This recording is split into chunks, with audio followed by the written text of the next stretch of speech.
Major trading partners, Japan, China, the EU, they've all moved towards a net zero emissions target. Why is Australia so reluctant to adopt a target, and are you concerned about our future exports? No, I'm not concerned about our future exports, and my discussion with the Prime Minister last night was a very positive one.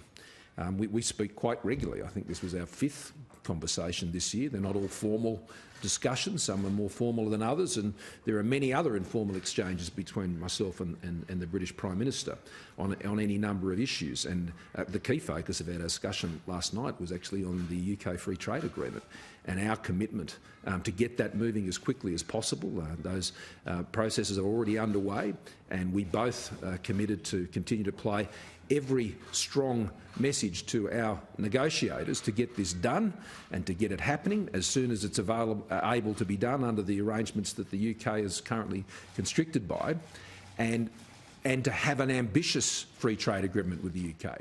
We're not looking for any ordinary agreement here. We're looking for a real ground-setting arrangement here with the UK, and I believe that in what the Prime Minister said to me last night, comprehensive, across the board, the sort of thing we've been able to achieve with the United States and other places. That's what we talked about last night. And so, no, I'm not concerned about that. The other point I'd make is, when I've discussed this with the British Prime Minister before and last night, see, Australia will set our policies here. We'll set them. Our policies won't be set in the United Kingdom. They won't be set in Brussels. They won't be set in any part of the world other than here, because it's Australians' jobs and it's Australia's economy and it's Australia's recovery from the COVID-19 recession that matters to me and my cabinet in the decisions we take. I'm very aware of the many views that are held around the world, but I'll tell you what, our policies will be set here in Australia. And no one understands that better than the British Prime Minister, given his recent election on the issue of Brexit. And so he totally understands Australia's sovereignty when it comes to making these sovereign decisions about our future. And the commitment I gave to Australians was that the targets we set, the plans we make, I will explain, I will detail, as I did at the last election, and could demonstrate how we would get to our commitments for 2030.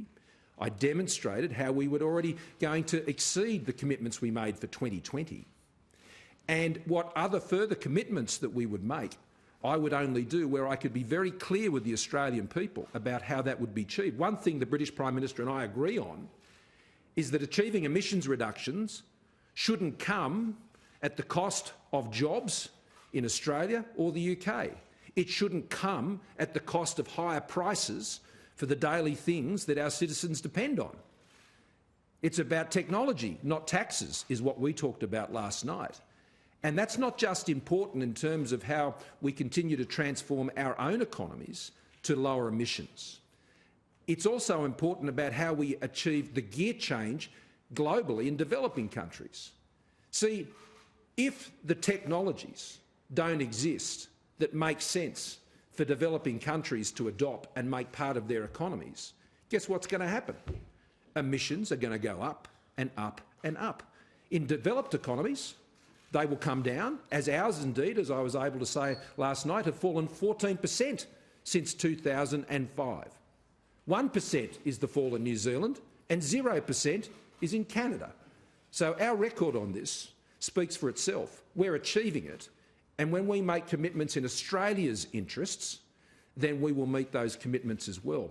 But what the Prime Minister and I agreed last night was to form that partnership on technology to ensure that these technologies won't only work in Australia and in the United Kingdom, but they can work in India, that they can work in China, that they can work in Vietnam, that they can work in those countries which will have rapidly rising emissions over the next decade.